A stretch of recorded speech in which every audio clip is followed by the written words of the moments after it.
Thank you, friends. Much shalom, greetings to you all. This is a very special day for Yaakov ben Noach on his being called up to the Torah. It's an exciting day and a powerful event, and it's a fantastic parsha to be celebrated within. And it is a great acknowledgement of your hard work. Congratulations for all the effort you continue to put in your growth and development. And congratulations on your new home. Now, there's a blessing in Deuteronomy 28:6, which I think is very apropos, and it's not one you usually hear associated with home, but I think it's fantastic. And I'd love to share it with you. Baruch atah baboecha ubaruch atah besetecha. Blessed shall you be when you come in, and blessed shall you be when you go out. Enjoy your home, and be blessed, my friend. And speaking of blessings, let us all send goodwill and healing out to Margaret Snyderman. She's not been well for several months. May the source of strength who bless the ones before us help us find the courage to make our lives a blessing. We pray for you, for your peace, for your well-being, for the love of your family. And Hal, it was great seeing you, and I'm so sorry you were not receiving the regular show updates. So hopefully I have corrected that, and you will receive them now. And thank you, Sean, for the comments about the songs. It's always interesting to see who picks up on which musical references. And last week we had Procol Harum, the Beatles, and the late, great Hank Williams. And speaking of musical references, I was fortunate to spend some time with my good friend Michael Greenfield. Brilliant luthier whose guitars have great names, the Twins, the Phoenix, the Tribes. And I had the sheer joy of playing this masterpiece, The Tree of Life. Its brilliant inlay is only surpassed by its uncompromising sound. Thank you, Michael, for allowing me that joy. Now, friends, this parsha contains one of the last great stories of the 5 books of Moses. And it has so much more in it. And in a very direct way, it tells us the most important law of all of God's laws. Well, this week contains the tablets of God, the golden calf, the shining face of Moses, and the crucial command to keep the Sabbath. Now, the first is a reference to the true testimony, the tablets of God, the ones written by God himself.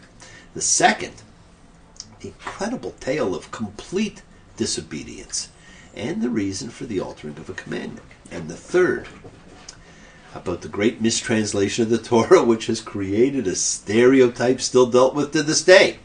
You see, from his exposure to God, Moses changes. Hey, who of us would not change or does not change when we have our epiphany?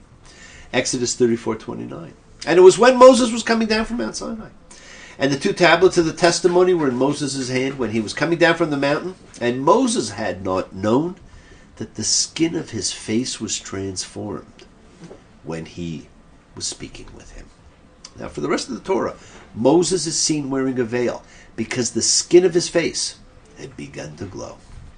Now, there's some question about the precise meaning of the Hebrew verb karan, which occurs only here in the Torah. The Greek translation and the Latin Vulgate, which was a 4th century Latin translation of the Bible that had become the Catholic Church's official version, famously understood it to mean sprouted horns, which they derived from the word keren, which meant horn, which of course is virtually impossible because horns would grow from the head, not from the skin of the face. See, even the dogs agree. And of course, the notion of divine radiance enveloping the head or face of a god, an angel, a king, or a priest appears in numerous Mesopotamian texts, so it would be a really familiar idea to the ancient Hebrew audience. But the great Michelangelo statue of Moses, and it is a pretty incredible statue, shows Moses with horns. And sadly, that belief holds true to this day. And friends, the law of laws is presented. Obey the commandment regarding ceasing, regarding imitatio Dei, regarding sacred time and sacred space. The Sabbath. Oh, where to begin? Kitisa, when you add. Exodus 30:12. When you add up the heads of the children of Israel by their counts, each of them shall give a ransom for his life to the Lord when counting them. So there will not be a plague among them. Okay, it opens with a census. And there's a fee to be paid for each member. And the fee is in order to stave off a plague. Think of the things you can do with that money. Choose any charity, give to the poor. We've noted your motives, we've noted your feelings. This isn't blood money. It's a fee nothing more. Oh, Broadway. Friends, you will then notice an elaborate formula for the holy incense. It is an anointing oil, and it should not be used by just anyone, and it should not be poured on the flesh. It is to anoint, to make things holy. In fact, it is to make them the holy of holies. There's that term again, and we're going to hear it often. How many thought that that was the spot in the temple where the ark was kept, and the high priest entered but one time a year? Let's see some hands, everybody. Well, it was. But it was all these other things too. It applied to the priestly vestments, the table, the great horn sacrifice altar, anything that was to be the holiest of the holy items. Just like each and every one of you are the holy of holies, the holiest of the holy. And remember, holiness is a contagion, so you spread holiness wherever you go. Well, I'm pressing on. Yes, I'm pressing on. I'm pressing on to the higher calling of my Lord.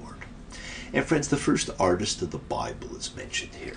And he has a fascinating name, Bezalel, which could be Besalel, which means shadow of God.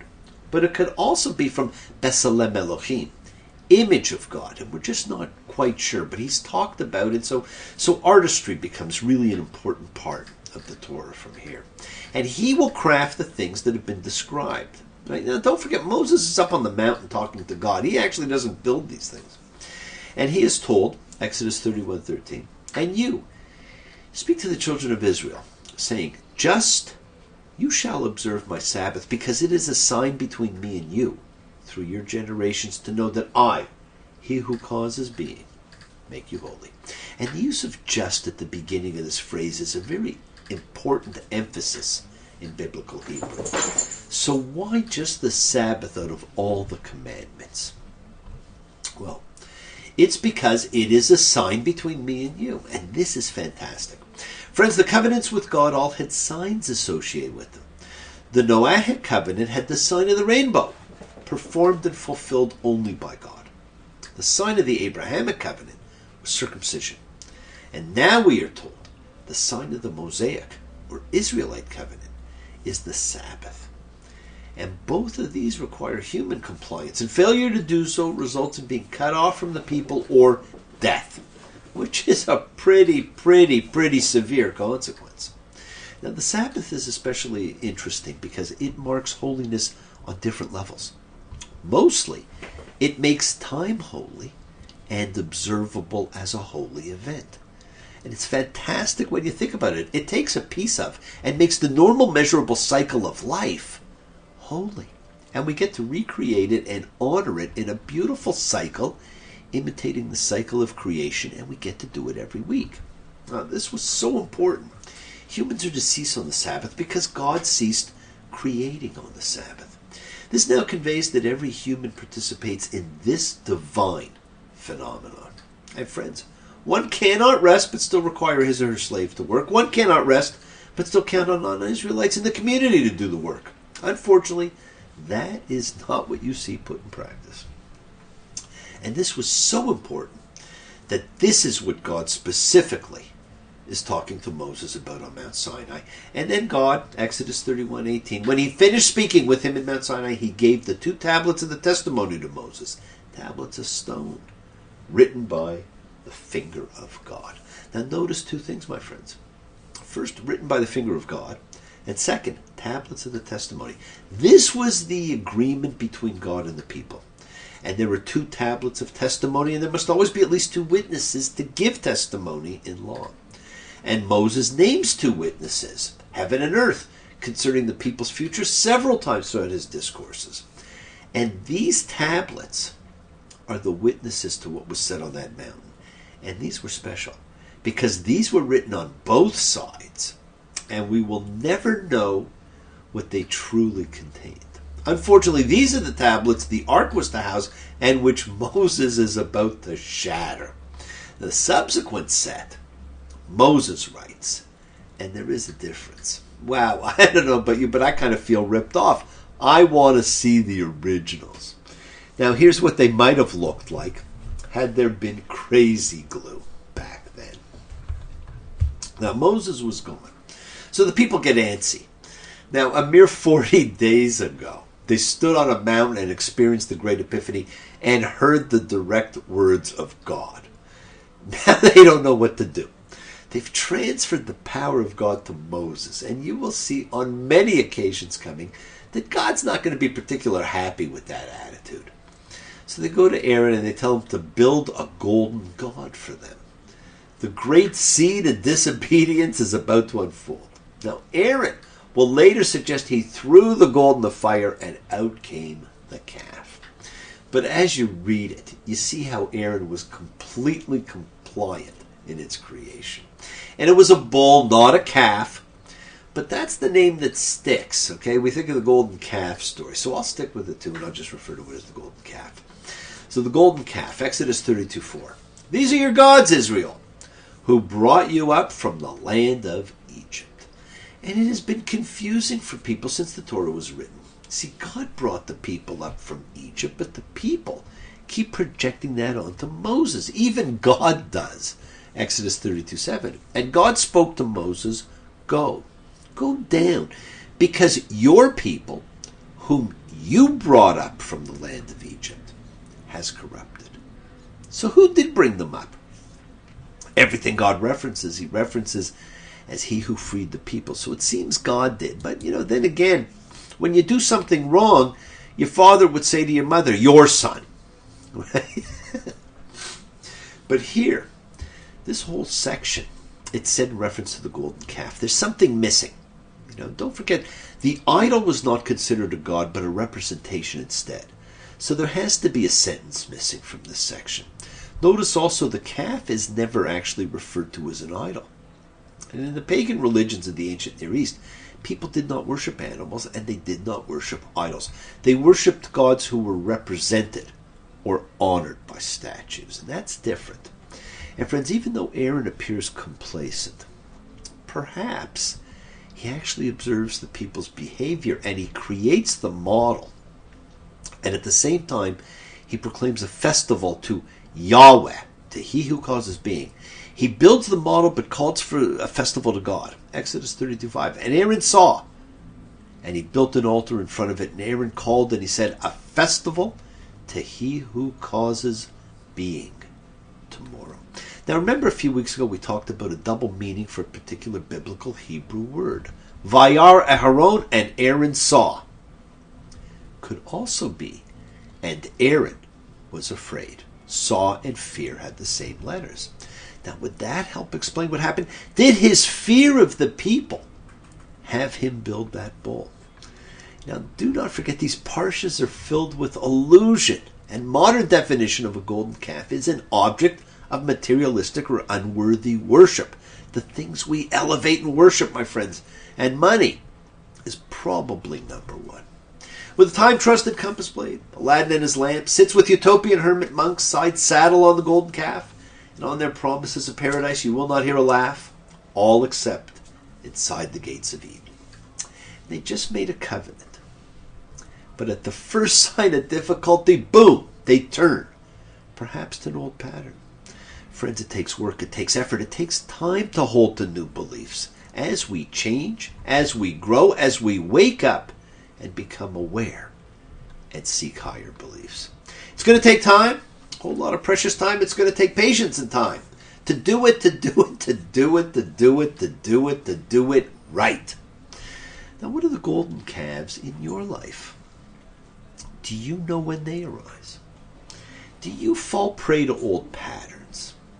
And do you know you can end them? Change them? We must accept what comes to us at a given time and not ask for more or for the world to work on our timetable. Life, my friends, is endless. So we never really die. We never really were born. We just pass through different phases. There is no end. Humans have so many dimensions, but time is not as we see time, but rather it's in lessons that are learned. And we continue to learn them. Do you know that you can enter that tabernacle we talked of last week? The one you carry, the one with the lamp, the table, the ark, the testimony, the witnesses, anytime, any place. Just by sitting back, taking a breath, and asking to review these lessons of life. The world is sacred. So is everything in it. Express your gratitude, light a candle, make a wish, celebrate your life and the lives of those you love. Live in the light, share and honor the light, be well, be happy, be blessed. Continue to send everyone you know goodwill and love. Pray for peace and freedom for everyone. Remember, friends, we are a community. We learn together, we celebrate each other, we love each other.